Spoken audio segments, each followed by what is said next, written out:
As you guys can hear the sound of violence, Oleksandr Usyk ripping that bag, the sound of that bag tells it all. I do remember when I was training back about maybe 5 years ago, and I was committing to the bag and I was hitting it hard. And, you know, when you're in the zone, you don't really realize who's listening to you. That's why it's always good to train in silent and, solitary. You know what I mean?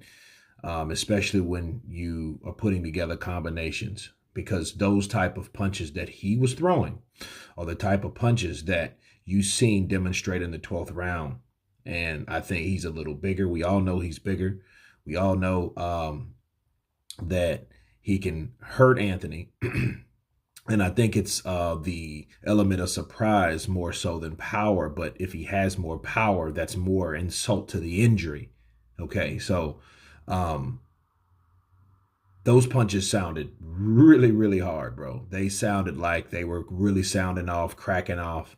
Now, a lot of that can be deceiving. I don't want people to think, oh, you're on the Oleksandr Usyk bandwagon. No, I know when a punch lands. I know when you do punch placement is placed properly.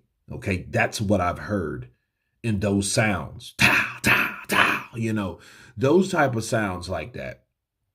Those are the type of punches you don't want to get hit with for 12 rounds. You don't.